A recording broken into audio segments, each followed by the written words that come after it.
big miss is we think we can think our way to success. Nobody ever thought, I know there's a lot of books on that, but nobody ever thought their way to success. They acted. Those thoughts had to become action. If what I think never becomes action, it doesn't give me the response I need to be successful. If I see failure correctly, and then because I see it, I take action steps to overcome whatever it is, that's the kind of the winning formula. Hey everybody, I'm Todd Mullins. Welcome to Made for More, a podcast all about helping you live the life you were made for.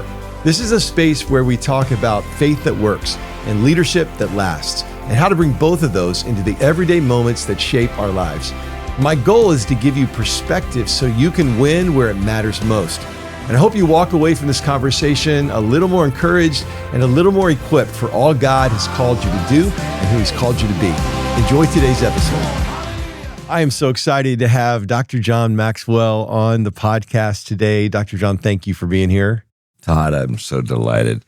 Anytime I can be with you or Julie in any setting is a plus. I love both of you so much, and I love who you are, but I love how God is just absolutely allowing, working in you to do such a great work here at Christ Fellowship and around the world with your emphasis. So anyway. Thank you. You have been a huge part of that. You have been a mentor and a friend and a coach, both through, podcasts and teachings and conferences, but most importantly, up close and personal, helping Julie and I both be better leaders. And that's really your heart. This whole podcast is called Made for More. You have a heart to help people experience the more that God has put on the inside of them and not settle for anything less. It's been your kind of your life mantra. And so to have you on this podcast to speak to that is just so significant. And thanks for being here again. It's my joy. Yeah. Well, and you know what's beautiful is that's who you are too. Yeah. I love your title, Made for More. When you told me that, I thought, oh, that's such a great title, because every person that's part of this podcast today, they were made for more than what they're doing right now. That's right. And in fact, we all are. We all have untapped potential.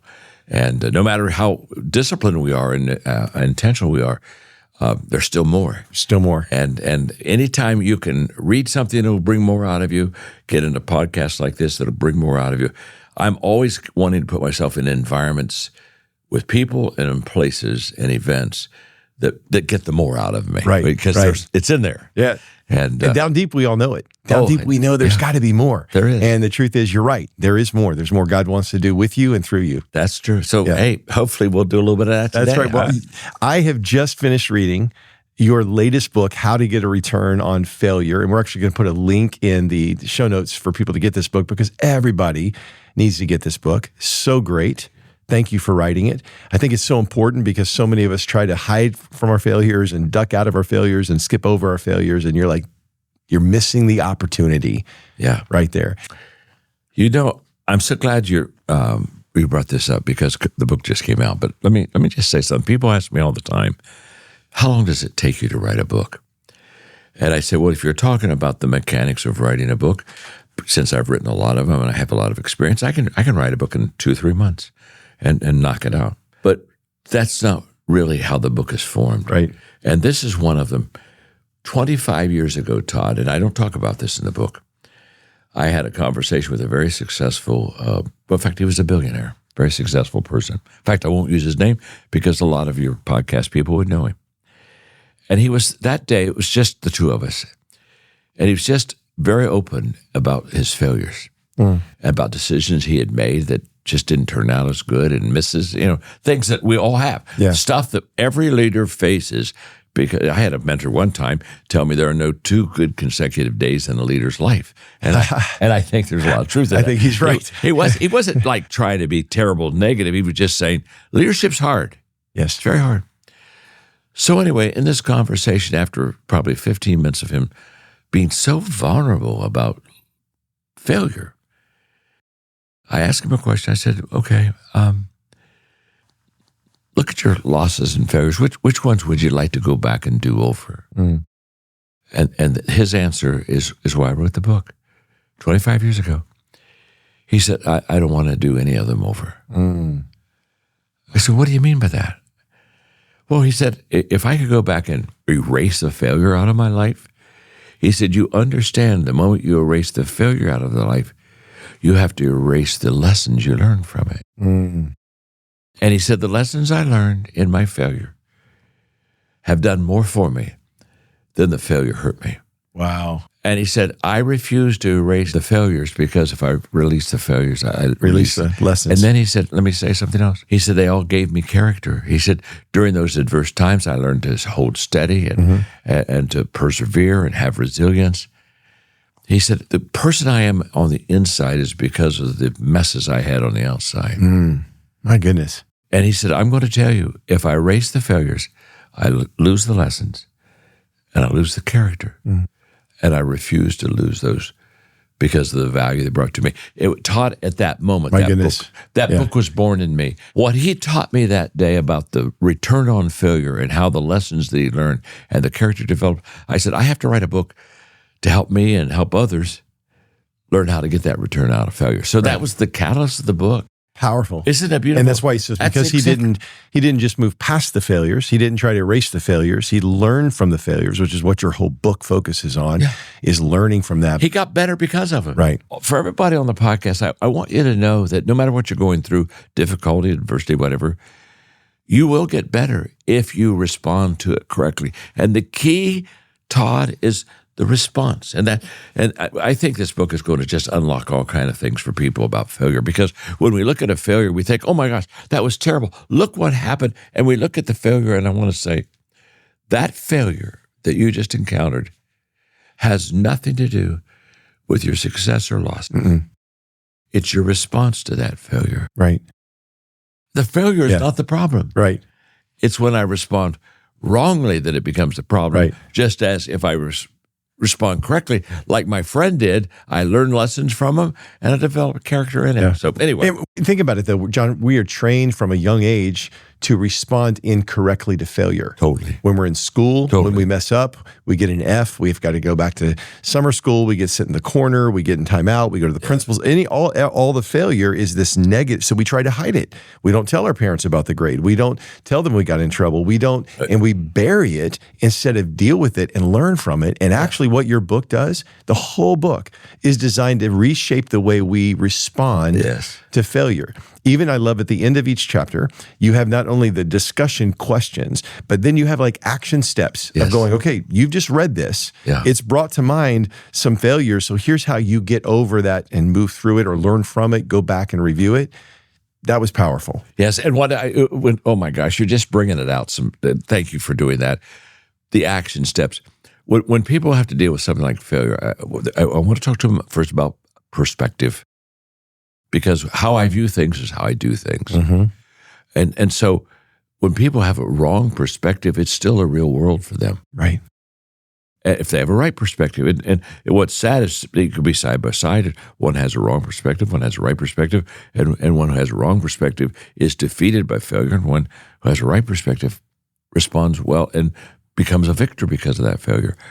So the perspective of failure is essential. That book works on that. And then just what you said, you got to take action on it. And the big miss is we think we can think our way to success. Nobody ever thought, I know there's a lot of books on that, but nobody ever thought their way to success. They acted. Those thoughts had to become action. If what I think never becomes action, it doesn't give me the response I need to be successful. So I think it's, if I see failure correctly, and then because I see it, I take action steps to overcome whatever it is. That's the kind of the winning formula. And one of your things that you teach at the very beginning of the book is to expect to fail. Just go ahead and expect to fail. Absolutely. And most people, they don't want to fail. They don't want to talk about failure, much less expect they're going to fail. They want to expect they're going to win. But winning is based on failing. It actually goes hand in hand. I talk about anticipate failure because every day I have a miss. Somebody said, I have more than one. Yeah. It's somebody. In fact, this is so interesting because in the book I talk about how to keep failure and success together. Powerful chapter. Now, honestly, until I wrote that, I have never read anything about that. I've never had anybody say keep it together. In fact, what do we do? We're taught to keep them apart. Yeah. But what we don't realize is together they help each other. Apart, they hurt each other. And I learned that in a every month I have what I call learning lunches where I just take people smarter, bigger, faster. Somebody asked me, well, how do you pick people to have those lunches? It's not very hard.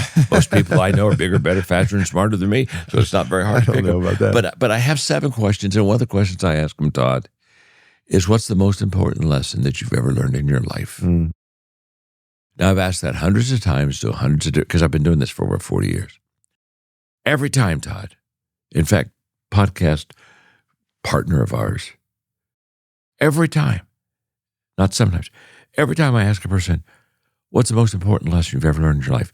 Every time, Todd, in that story of their most important lesson is a loss, a miss, a difficult situation, a valley, a failure.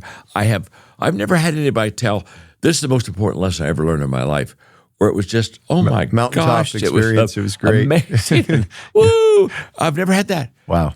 And I came away from that a couple years ago, and I realized at the core of every important lesson we learn is loss and failure.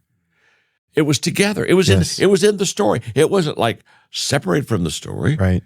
And then all of a sudden I realized when we separate it, we lose the lesson and we lose the importance. When we put it together, because when I put if I'm succeeding, I put failure right beside that success. In my success, I have humility. Right. And humility is the most important quality because that makes me teachable. It makes me want to learn. So, Bill Gates said, success is a lousy teacher. It makes people think they can't lose. Right. But when I have failure beside my success, I don't feel that way. And then if I'm over here in the ditch in the valley, I got to keep success by my failure because it gives me resiliency, gets me back out. Right. And they just are, failure and success are friends. Yes. And we've made them unfriendly. Right. And because we've made them unfriendly, we've lost the purpose of what failure really can do for us. Does that make sense? It's so powerful. It's so good. And you talk in the book, you actually quote Einstein that says, failure is success in progress. And you think about that you've got to keep moving forward. It actually is what propels you forward is the lessons you learn in failure. Now, if you choose not to learn lessons from it, you just failed. You choose to bury it, repeat the failure over and over again. Totally. Which is a bad miss. There's a whole chapter on what's bad misses. Oh, you've read the book. Yes, I have. There's a difference between a bad miss and a good miss. There's a whole chapter, and then you lay out about 8 or 9 different good misses and bad misses when it comes to failure, which really, as I read through that chapter, I recognized times in my own life when I had bad misses because I didn't want to go back to the failure. I didn't want to circle back around. I didn't want to talk about it anymore. You guys, as a leader, sometimes we think we got to have it all together. Our team's counting on us, but they know you failed. And so if you don't address it, they're probably wondering if you know that they know that you failed. If you really want something humbly, just go to your staff and say, let's talk about it. I remember one time this is so funny. I was in San Francisco and we were hearing Liz Wiseman, who wrote a great book called Multipliers. And she was lecturing on the assets of a leader, the things that you do well that make people follow you. And she's going through these assets. And I've just said, oh, yes, I do that. I do that. Check off. In fact, by the time she's done with that, I said, you should have just put my picture on the cover of that. And then everybody could understand. And then she said, now let me show you the other side of the coin. What can be a great asset can be a great subtractor. Okay. She started going through these things of how a leader wants people to catch on a lot quicker and wonders why they don't, and they move on without it. And I go, well, yeah, that's me too. So anyway, I felt I was as high as I could be, and by the time reality came in, and so I sat down for dinner that night because they were there with me in San Francisco. It was an exchange event, and I said, let's talk about which ones do I need to work on the most? Oh my gosh, they started talking and, well, you need this one. Well, no, this one's worse than this. And they trash talked me for an hour and a half. They were having so much fun. And I sat there and I thought, they know about my weaknesses more than I know about my weaknesses. Right. Sure. And it's so good to have people that close to you who greatly love you in spite of it. Right. But it is very humbling. You're exactly right. We all have our losses. We all have our misses. But a good miss is when we bring people together and we, like, for example, a good miss is when we make adjustments. Right. Oh my gosh. Oh, okay. I got to change some things. A bad miss, is want to make excuses. Right. The best excuse you and I have is the worst excuse because we believe it. If an excuse is good, it sounds right, so people believe it. And again, if you're made for more, nobody ever got more using excuses. Right. They get more making adjustments. And that's the difference. Anyway, let's talk a little bit more about, you have a section on valuing progress over perfection. And this really spoke to me because I think, again, maybe as a leader or as a recovering perfectionist, we think we've got to always get it right. And we hate to be wrong. But the truth is, as a leader or as a person, a human, you're going to fail. And if you wait for the perfect conditions until you have all the information, you don't take any risks because you're afraid of failure, you're never going to move and you're going to get stuck. And I think a lot of leaders feel the pressure of, I got to do the right thing, make the right decisions, and then they get stuck and the organization, the team doesn't move forward. Speak to that just a little bit because I think that's really important for all of us. Well, it comes out of my life because when I was a young leader, I thought if I go do something and it doesn't work, they're going to look at me and say, well, you're a terrible leader. Right. And so I held thoughts and good ideas too long instead of sharing them. And so I live. In fact, what's kind of sad about this is that part that you're talking about, it took me years to really learn how to have what I would call collaborative shared thinking and action. It took me way too long.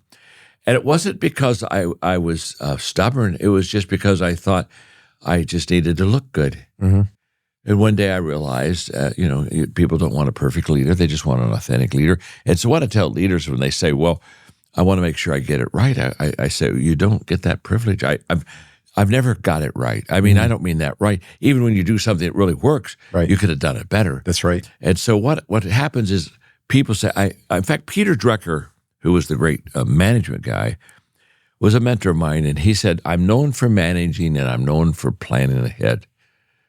But I really like to tell people both are overrated. Just get started. Because the moment you take action, things begin to appear to you that will never come to you when you're still trying to think it through or plan it through or, quote, get it right. Right. I tell people you never get it right on the front end. You just open the door to learn so you can get it right better as you take action. Right. It's great. No leader has ever started something that ended exactly how he or she thought it would be. There are these incredible surprises on the action journey. And you and my ability, all of our ability to make adjustments and say, okay, I've learned something. How can I do better? That's going to help us. So a leader has to lead, has to go first. A leader's got to admit those mistakes openly so that the people they're leading aren't fearful of mistakes, because there can be a culture in an organization or a team of we can't mess up or we can't make a mistake, right? And that's going to cripple the organization from moving forward. In your book, you point out a couple organizations where they actually celebrate mistakes. Like when they made a mistake, they asked for folders, yellow folders, and nobody had any mistakes. And then the first time he cheered, then everybody had mistakes because they were like, okay, it's okay to make mistakes. Speak a little bit to the importance of the leader setting the tone, changing the culture, normalizing that we're going to make mistakes and that we actually need to make mistakes so that we're moving forward. I can speak by personal example, of course, about everything in there, but I had that happen when I was a pastor, as you know, for 25 years. And when I went to San Diego, this was a beautiful congregation, but they were flat and had not grown for 11 years.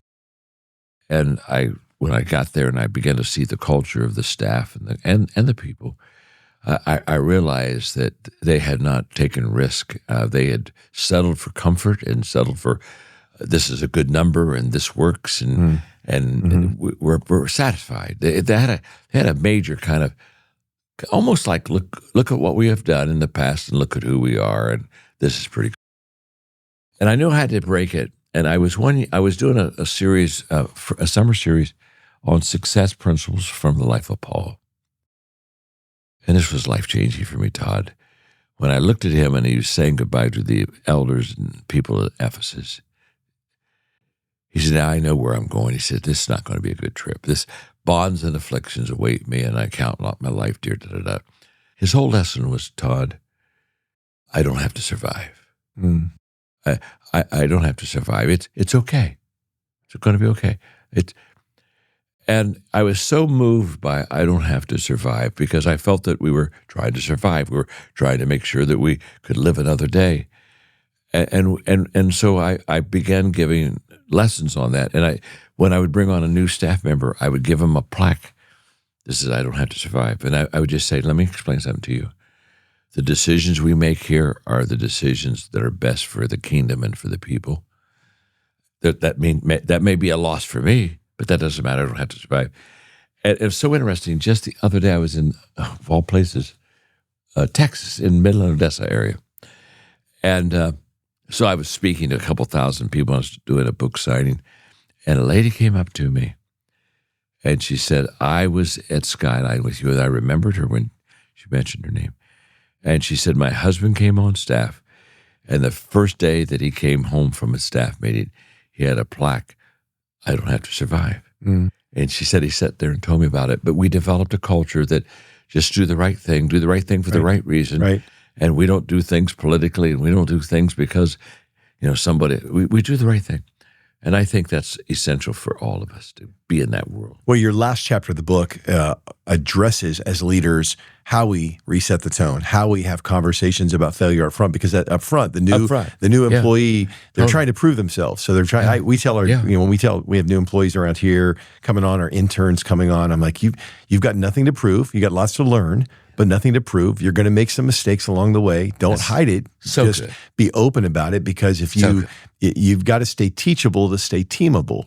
If you're not teachable, you're not going to be teamable. But if you're teachable, you're open to coaching. You're not trying to hide and mask things. You're actually saying, okay, help me out here. And so I think it's really on us as leaders to set that culture and set that tone for people coming on, because like you say in the book, the possibility of failure is the highest at the beginning. When somebody is starting a job or starting a new position. They don't know what they don't know. They don't even know what they don't know, right? And so just helping them know it's going to be okay, it sets the right bar for them to succeed and learn from the failures and mistakes. So I think, again, as leaders, we've got to set that up for our teams. Yeah, we do. And, it's what we call upfront expectations. Right.